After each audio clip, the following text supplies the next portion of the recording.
bahwa manusia itu diciptakan oleh Allah bukan untuk disiksa.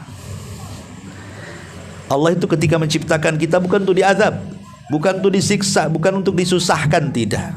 Jadi manusia itu diciptakan bukan untuk diazab, tapi disuruh bersenang-senang. Karena setelah diciptakan dikasih nikmat.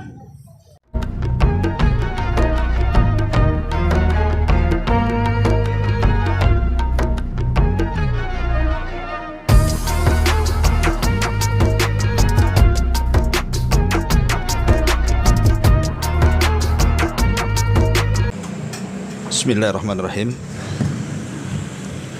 Assalamualaikum warahmatullahi wabarakatuh.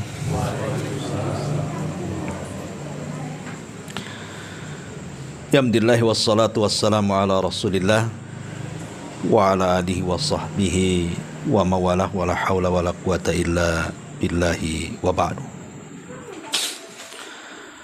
Alhamdulillah, di malam hari ini kembali kita bisa berkumpul kembali untuk bertalabul ilmi, dan kita masih meneruskan kajian tafsir. Kita masuk pada permulaan surah Al-Alaq,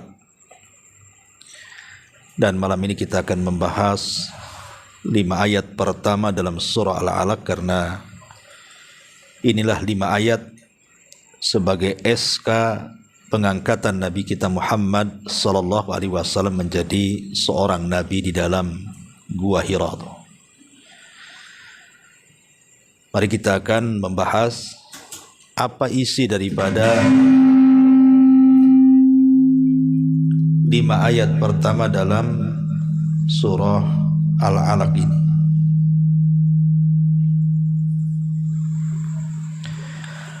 A'udzubillahi minasyaitonirrajim. Bismillahirrahmanirrahim. Iqra bismi rabbikal ladzi khalaq. Khalaqal insana min 'alaq. Iqra wa rabbukal akram alladzi 'allama bil qalam 'allamal insana ma lam ya'lam. Allah Subhanahu wa ta'ala memulai dengan kata-kata Iqra. Iqra itu artinya bacalah. Dan di sini ada isyarat bahwa ayat yang pertama kali turun kepada Nabi sallallahu alaihi wasallam adalah perintah belajar. Perintah untuk thalabul ilmi.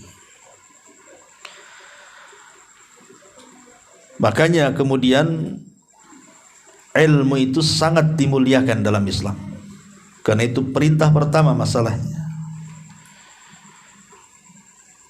Dan ilmu itulah yang mengangkat derajat setiap manusia, dibedakan dari seluruh makhluk-makhluknya yang ada. Makanya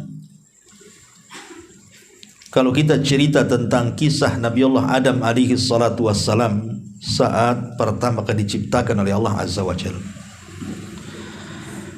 para malaikat ketika itu datang kepada Allah Subhanahu wa ta'ala dan mengatakan, ataj'alu fiha man yufsidu fiha wa yasfikud dima wa nahnu nusabbihu bihamdika wa nuqaddisu lak. Apakah engkau akan menjadikan sebuah makhluk yang akan merusak bumi dan menumpahkan darah, sementara kami makhlukmu yang senantiasa mensucikan dan bertasbih setiap hari untuk. Tapi Allah Subhanahu wa ta'ala katakan apa di ujung ayat?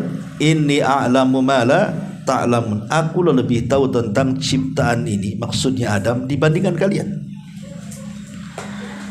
Ketika betul-betul kemudian Adam alaihi salatu wassalam diciptakan, rupanya Adam jauh lebih mulia dibandingkan para malaikat yang setiap hari bertasbih, setiap hari mensucikan Allah Subhanahu wa ta'ala. Kenapa Adam lebih mulia dibandingkan para malaikat? Jawabannya, karena Adam diistimewakan dengan ilmu yang tidak diberikan kepada para malaikat. Kan Allah katakan wa 'allama Adamal asma'a kullaha. Dan Allah ajarkan kepada Adam pengetahuan-pengetahuan seluruhnya yang tidak diberikan kepada para malaikat. Apa yang diajarkan Allah kepada Adam yang tidak diajarkan Allah kepada para malaikat? Bahasa. Sebelum Adam diciptakan, para malaikat tidak tahu perbedaan gunung, lautan, hutan, binatang ini dengan binatang itu. Mereka tidak tahu. Mereka hanya tahu itu semua adalah makhluk ciptaan Allah. Tapi namanya ini gunung, ini lautan, itu malaikat tidak tahu. Baru setelah Adam alaihi salatu wasallam diciptakan dan Allah ajarkan segala bahasa kepada Adam. Kemudian Allah Subhanahu wa taala mengajarkan bagaimana di langit itu ada bintang ini, ada bintang itu, bulan ini, matahari, langit, kemudian ke bawah ada sungai, ada pantai, ada lautan, ada hutan, ada macam-macam dengan segala macam tumbuh-tumbuhan nama-namanya, segala macam hewan-hewanan nama-namanya. Itu malaikat tidak tahu. Ini sapi, ini kambing, ini ayam, tidak tahu mereka. Ya. Makanya ketika kemudian Allah Subhanahu wa taala mengetes para malaikat dan mengatakan wa 'allama Adamal asma'a kullaha thumma aradahum 'alal malaikati. Kemudian Allah Subhanahu wa taala menguji para malaikat. Apakah malaikat tahu dengan apa yang Allah ajarkan kepada Adam? Apa malaikat mengatakan qala la ilma lana illa ma 'allamtana. Kami tidak punya pengetahuan seperti Adam kecuali yang kau beritahu saja ya Rabb. Lihat kemuliaan Adam dari seluruh malaikat itu dimuliakan karena apa? Karena ilmu. Makanya perintah pertama dalam Al-Quran Iqra, disuruhnya kita belajar. Kalau ingin mulia, belajar. Kalau ingin diangkat derajatnya, belajar. Karena Allah yang mengatakan yarfa'illahu alladhina amanu minkum walladhina utul ilma darajat. Allah akan mengangkat derajat orang-orang yang beriman di antara kalian dan derajat orang-orang yang berilmu di antara kalian. Iqra, baca, artinya suruh belajar kita. Kemudian Allah mengatakan Iqra bismi rabbikal ladzi khalaq. Di sini Allah Subhanahu wa taala tidak mengatakan bismillah, tapi bismi rabbik. Allah tidak menyebut kalimat Allah, tetapi menyebut kalimat Rabb. Kenapa? Karena konteks ayat ini bicara tentang rububiyah, bukan bicara soal uluhiyah. Bicara soal ciptaan Allah. Apa bedanya uluhiyah dengan rububiyah? Kalau uluhiyah itu bicara soal ibadah. Kita sholat, kita puasa, kita zakat, kita berikan kepada Allah. Inilah namanya uluhiyah. Semua peribadatan kita diberikan kepada Allah. Itulah namanya tauhid uluhiyah. Tapi kalau tauhid rububiyah itu artinya kita meyakini dengan seluruh perbuatan Allah. Allah yang menciptakan, Allah yang mengatur, Allah yang menghidupkan, Allah yang mematikan, Allah yang menghancurkan, begitu seterusnya. Itu disebut rububiyah. Makanya dalam konteks ini Allah Subhanahu wa taala tidak mengatakan Iqra bismillah, tidak, tapi Iqra bismi rabbikal ladzi khalaq. Karena setelahnya ada kalimat khalaqa. Khalaqa itu artinya menciptakan. Terkait dengan perbuatan Allah, di mana Allah menciptakan, itu namanya rububiyah. Makanya membahasakan dengan kalimat Rabb, bukan dengan kalimat Allah. Iqra bismi rabbikal ladzi khalaq.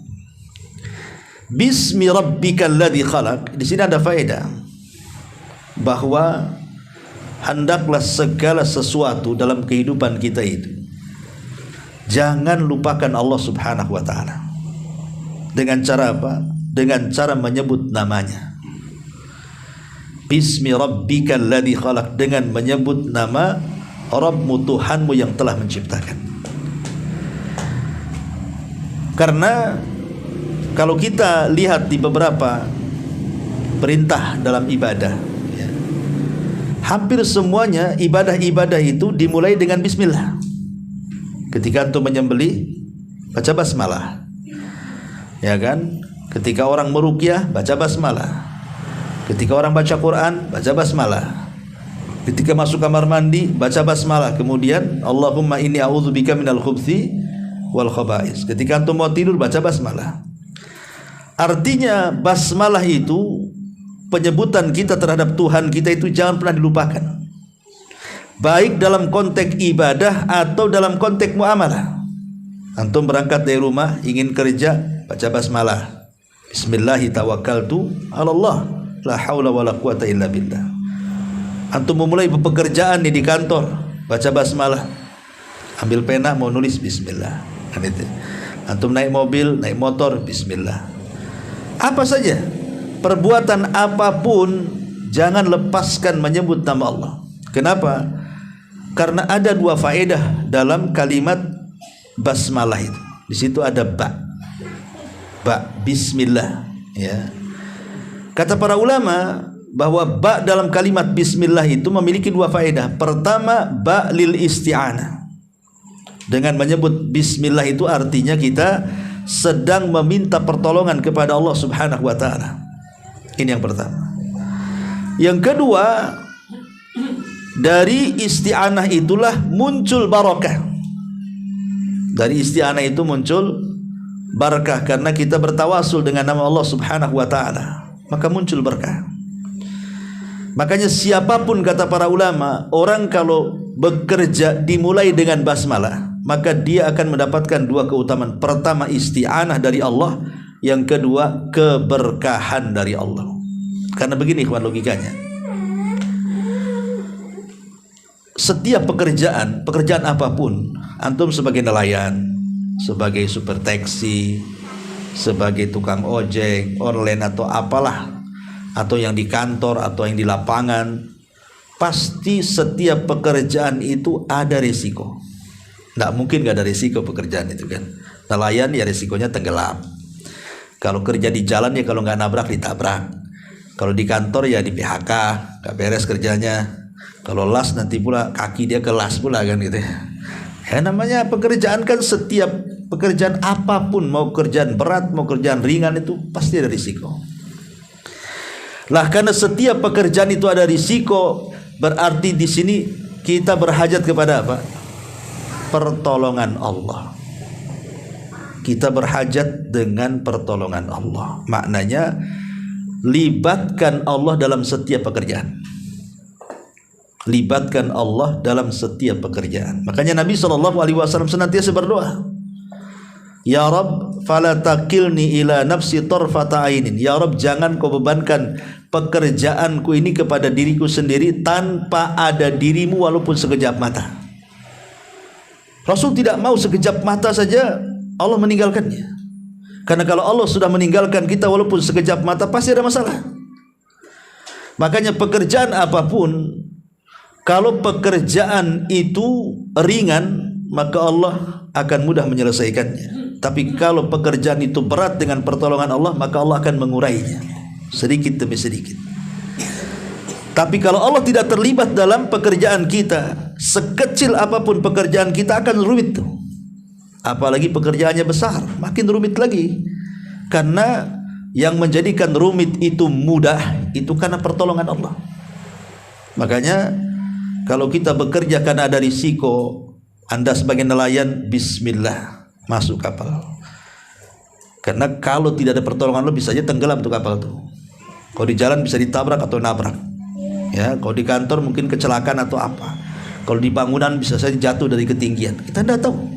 Ya, maka setiap pekerjaan itu baca basmalah. Libatkan Allah dalam setiap pekerjaan, dan dengan basmalah itu akan turun pertolongan. Ini satu. Yang kedua, faedahnya berkah. Karena namanya pekerjaan itu penghasilan, terutama yang belum tentu, seperti tukang ojek itu kan belum tentu pendapatannya. Nelayan belum tentu pendapatannya. Jangankan itu, yang PNS saja kadang-kadang gajinya ditunda kan itu ya. Ada yang sebulan, 2 bulan, 3 bulan baru bayar kan gitu. Tetapi kalau seandainya sebuah hasil dari pekerjaan itu ada berkahnya, terkadang yang sedikit itu justru cukup pula dibandingkan yang banyak. Mungkin dalam bekerja, umpamanya saya contohkan nelayan ataupun yang di jalan lah, supir taksi, supir ojek online atau apalah yang ngantar-ngantar COD itu. Ya, mungkin Kalau pas cuaca bagus ya dapat agak bagus lah, 200-300 dapat dia bawa balik itu. Tapi sekali-kali hujan deras pula, hanya dapat 1-2 orang. Yang harusnya dapat 300 dapat pula 50. Tapi jangan salah, 50 yang diberkahi lebih baik dibandingkan 300 yang tidak diberkahi. Kenapa? Karena terkadang yang 50 yang diberkahi itu pula cukup dibandingkan yang banyak tuh.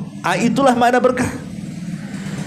Makanya kenapa basmalah itu jangan sampai ditinggalkan dalam kondisi apapun, pekerjaan apapun, mau ibadah mau muamalah.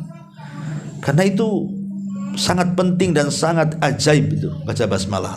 Makanya Allah mengatakan Iqra bismi rabbikal ladzi khalaq. Bacalah dengan menyebut nama Rabbmu yang telah menciptakan. Kemudian Allah Subhanahu wa taala mengatakan Iqra bismi rabbikal ladzi khalaq khalaqal insana min 'alaq. Yang telah menciptakan al-insan. Siapa insan di sini? Manusia. Ada yang mengatakan bahwa al-insan dalam ayat ini artinya Adam alaihi salatu wassalam. Kenapa? Karena sebelumnya bicara soal Iqra, perintah untuk belajar. Dan yang pertama kali belajar adalah Adam. Wa 'allama Adamal asma'a kullaha, dan Allah ajarkan kepada Adam itu nama-nama semuanya. Manusia yang pertama diajarkan Allah ilmu itu adalah Adam. Sejak itulah maka Adam diangkat derajatnya, dilebihkan di antara para malaikat, bahkan jin. Tidak ada makhluk yang lebih mulia melebihi Adam dari makhluk-makhluk yang berakal. Maksudnya makhluk berakal itu ya malaikat, jin, manusia itu makhluk berakal. Adam itu dilebihkan dari makhluk-makhluk yang berakal. Kenapa? Karena pengetahuannya, karena ilmunya. Ya. Lebih-lebih bukan hanya diajarkan ilmu saja, Allah perintahkan sujudnya para malaikat. Allah ciptakan Adam dengan kedua tangan lagi. Allah tiupkan ruh lagi, tidak lewat malaikat, tapi langsung Allah tiupkan ruhnya. Kemuliaan apa lagi yang Allah berikan kepada Adam? Supaya iblis tidak congkak gitu maksudnya. Karena iblis bukan diciptakan seperti Adam, langsung Allah yang bentuk dari tanah, lihat dari bumi kan. Iblis itu tercipta dari ciptaan Allah yang lain. Pertama Allah ciptakan api, dari api Allah ciptakan iblis dengan kun fayakun itu. Ini satu penafsiran. Ya. Khalaqal insan, maksudnya insan di sini adalah Adam. Ada yang mengatakan Hawa, karena Hawa tercipta dari Adam alaihi salatu wassalam. Saat Adam sedang tertidur, kemudian oleh Allah Azza wa Jalla diambil tulang rusuk yang paling atas, yang paling bengkok, yang dekat dengan jantung. Kemudian diciptakanlah Hawa di situ. Kenapa diciptakan Hawa ketika Adam sedang tidur? Supaya ketika Adam bangun dia tidak membenci Hawa. Sebab kalau diambil tulang rusuk dan dia sedang terjaga dan kesakitan, boleh jadi dia benci jadinya. Maka diciptakan saat Adam tidur, diambil tulang rusuknya tuh, yang paling bengkok tuh. Kemudian diciptakan Hawa. Ya. Dan dua makhluk ini adalah diciptakan oleh Allah Subhanahu wa taala secara langsung, baik Adam ataupun Hawa. Kalau Adam kan langsung diciptakan dari tanah, Allah yang bentuk langsung. Laqad khalaqnal insana fi ahsani taqwim. Begitu juga Hawa, Allah langsung bentuk dari tulang rusuknya. Ya. Berarti di sini Adam dan Hawa ini punya keistimewaan dalam penciptaan yang tidak sama dengan turunannya. Kalau turunannya itu kan lewat proses tuh, ya, segumpal sperma dulu, habis itu segumpal darah, habis itu segumpal daging, baru terbentuk, baru ditiupkan roh, 9 bulan baru brojol kita, kan gitu ya. Adam tidak. Ya. Bagaimana dengan Isa bin Maryam? Maka Isa bin Maryam sama dengan kita, lewat proses. Ya, lewat proses. Cuman Isa itu dimuliakan oleh Allah Azza wa Jalla karena ruhnya. Ada yang mengatakan ketika Allah Subhanahu wa taala mengelus punggung Adam sebelah kanan itu, keluar ruh yang akan menjadi turunannya.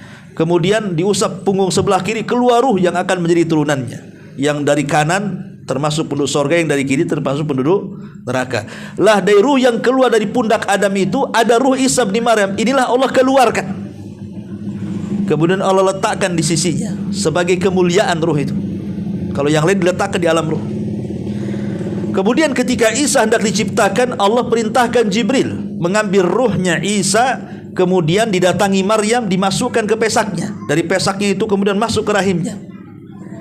Artinya bahwa Isa itu dimuliakan dari segi pengantaran ruh, tidak diantarkan oleh malaikat yang memang bertugas untuk menyampaikan ruh ke dalam janin. Sebagaimana hadis yang ma'ruf ketika Nabi SAW bercerita tentang asal penciptaan manusia. Gumpal daging, kemudian setelah 4 bulan datang malaikat, kemudian ditiupkan ruh, habis itu dicatat rizkinya, jodohnya, macam-macamnya kan. Nah, jadi ada malaikat-malaikat khusus yang memang bertugas mengambil ruh dimasukkan ke janin. Tapi khusus ruh Isa bin Maryam tidak diantar oleh malaikat yang suka membawa ruh itu, tapi dimuliakan dengan cara apa? Yang membawa Jibril.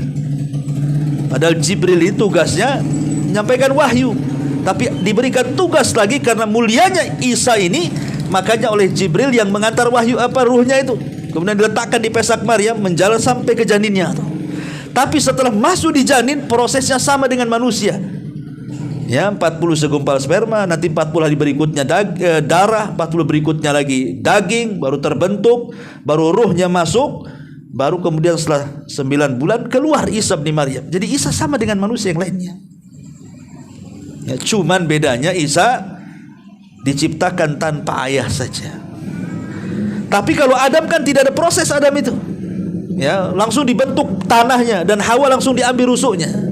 Secara penciptaan itu lebih hebat Adam dan Hawa sebenarnya. Tapi kenapa orang-orang Nasrani sangat mengagungkan Isa? Hanya gara-gara Isa tidak punya ayah, berarti Maryam ini kawin sama Allah. Punya anak namanya anak Allah, anak Tuhan bahasa mereka kan begitu. Ya. Kalau hanya gara-gara tercipta tidak ada ayah, apa bedanya dengan Adam? Adam juga tak ada ayah. Lebih hebat lagi, tak ada ibu pun ayah Adam itu. Bukan tak ada ayah saja, tak ada ibu lagi. Kemudian Hawa pula dari laki-laki pula dicipta, tidak ada ibu pula dia, langsung dari yusuk Adam lagi. Secara penciptaan itu lebih ajaib Adam dan Hawa kan. Kalau kalian menuhankan Isa gara-gara tercipta tanpa ayah, lah Adam di mana dan Hawa posisinya? Harusnya Adam dan Hawa lebih dituhankan kalau mau nuhan-nuhankan kan. Ya. Tapi Allah Subhanahu wa taala bantah perkataan mereka, inna mathala Isa kamathali Adam khalaqahu min turab. Perbedaan Isa dengan Adam itu sama. Allah ciptakan Adam dari tanah, kemudian Allah katakan kun fayakun, jadi maka jadi. Jadi tidak ada istimewanya di sini. Ya. Ini satu penafsiran bahwa yang dimaksud al-insan di sini adalah Adam dan Hawa. Tapi para ulama tafsir mengatakan, oh bukan. Kalimat insan dalam ayat ini bukan Adam. Kenapa? Karena ayat setelahnya membantahnya. Khalaqal insana min alaq. Adam tidak tercipta dari alaq. Maksudnya alaq itu segumpal darah, ya kan? Awalnya kan mani dulu, baru darah, baru daging kan gitu ya. Adam tidak ada proses. Berarti al-insan di sini bukan Adam dan Hawa, tetapi mutlaqul insan. Semua manusia selain daripada Adam dan Hawa, maksud kalimat insan di sini. Kenapa? Karena ayat setelahnya min alaq. Pertanyaan pun muncul. Lah, proses manusia itu tidak langsung segumpal darah.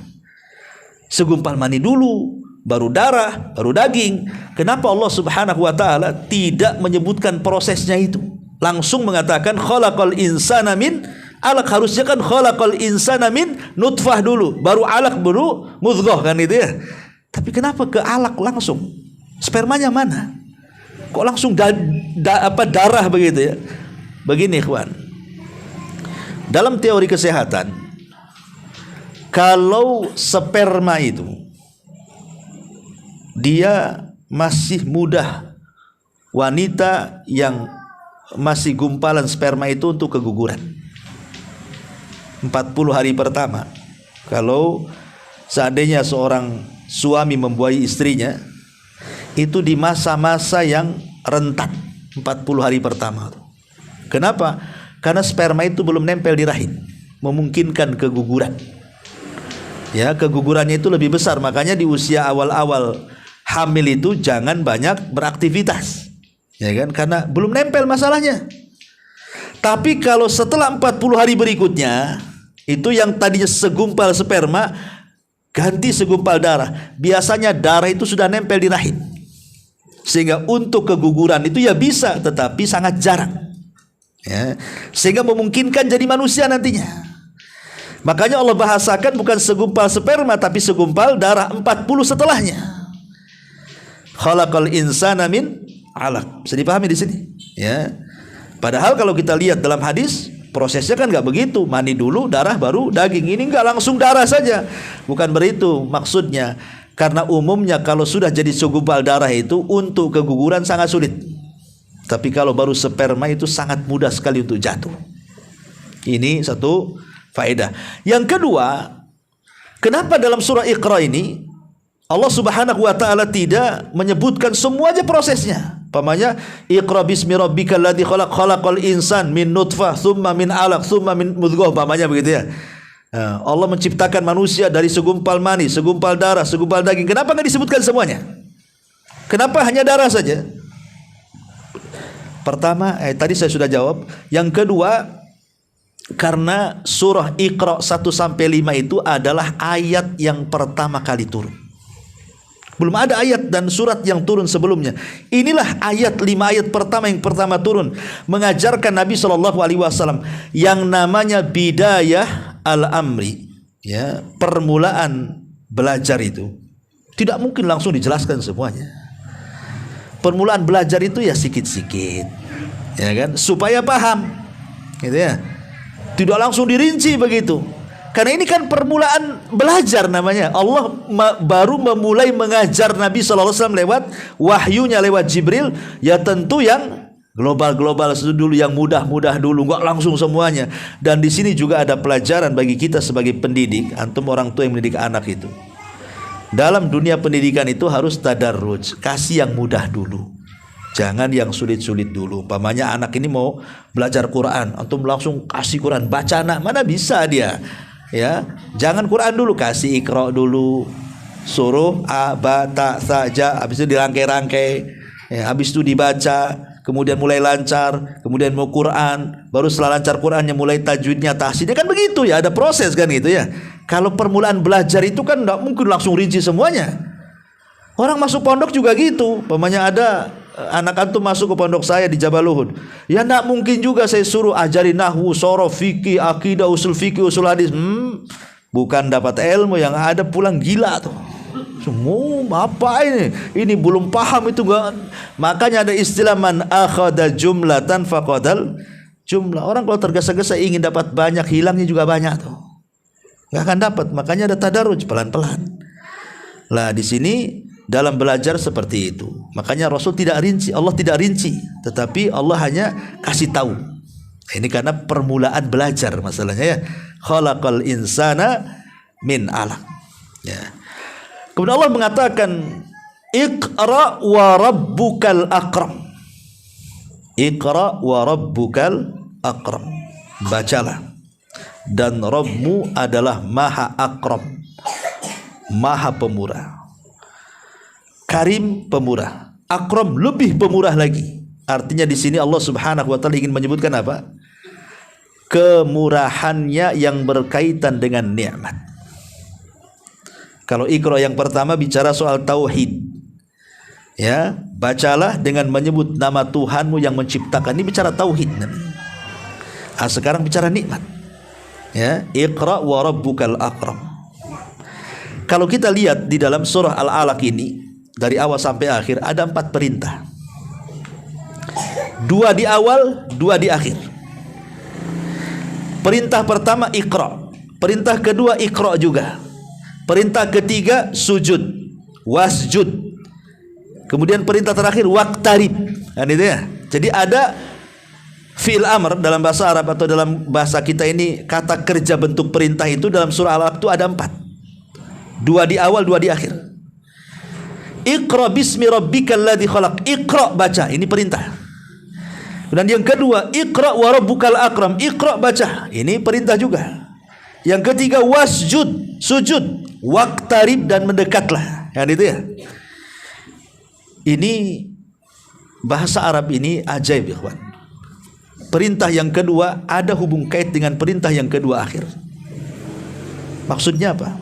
Kita perhatikan. Perintah Iqra yang pertama, bacalah, itu bicara soal disuruhnya kita untuk belajar tauhid. Karena ini bicara konteks tauhid. Iqra, bacalah dengan menyebut nama Tuhanmu yang Maha Menciptakan. Artinya kita disuruh untuk belajar tentang ketuhanan. Ya.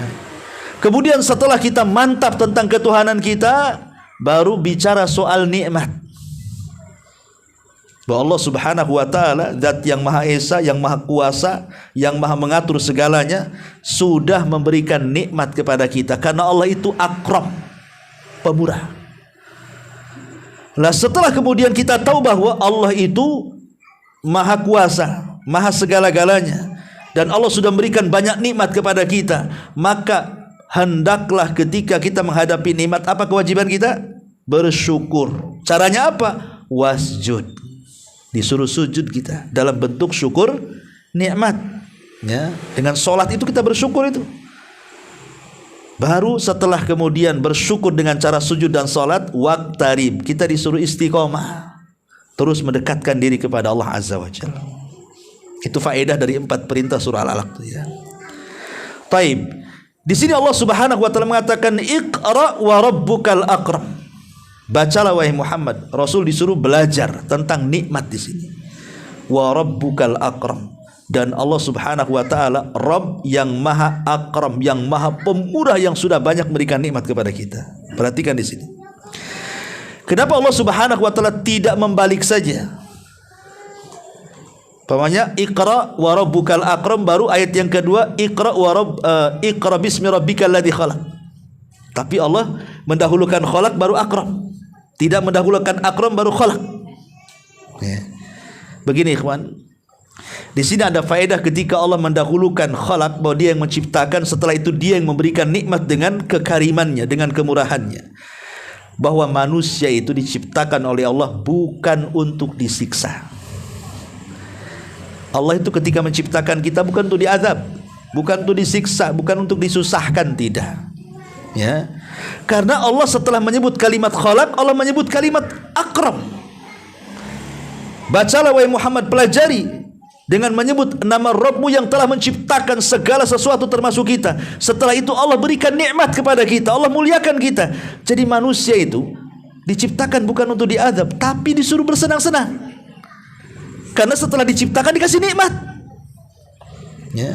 Makanya heran saya ini kalau seandainya ada orang kemudian mungkin kerjaannya lagi seret, kemudian ngeluh, gerutu, dia tidak tahu nikmat itu namanya. Kan ada orang yang aduh dikit-dikit ngeluh, ketemu dia itu cemana kondisinya, payah. Besok ketemu lagi lancar, boro-boro katanya. Ketemu lagi gimana? Gak tahu nih. Gimana? Sakit pinggang sekarang aku katanya. Setiap ketemu dia itu aja ngeluh, gimana orang ini? Nggak ada syukurnya orang kayak gini tuh. Cobalah sekali-kali kau ngaca di kaca itu bukan ratusan ribuan nikmat ada di wajah kita tuh. Mulai dari atas kepala sampai kaki itu nikmat luar biasa. Nikmat mata, alhamdulillah saya bisa memandang. Coba orang buta, mikir sama orang buta, mereka tidak bisa memandang. Telinga kita masih dengar alhamdulillah. Tengok orang budak, kan gitu ya. Tengok ngaca masih waras saya. Tengok orang gila, sebaik tak gila saya. Itu kan nikmat semuanya tuh. Belum lagi oksigen hari-hari kita hirup di situ tuh nikmat free. Coba lihat ke rumah sakit tuh, yang kena jantung itu, yang oksigennya kasih selang ditobros di sini itu. Sudah disiksa dia, kemudian bayar lagi ratusan juta habis itu kan. Lah kita mumpung sehat hari-hari ngip udah free loh. Coba, ini nikmat semuanya sebenarnya. Orang tidak paham kalau itu nikmat. Makanya dulu ada orang datang kepada seorang ulama, namanya Ibrahim bin Adham rahimahullahu taala. Atau siapa, Muhammad ibn Wasi, pokoknya ada ulama salaf. Ada orang yang ngeluh saja, tidak bersyukur kepada nikmat Allah Azza wa Jalla. Akhirnya dipanggil sini. Ya. Kenapa kamu isu ngeluh saja, tidak pernah bersyukur? Gini sajalah.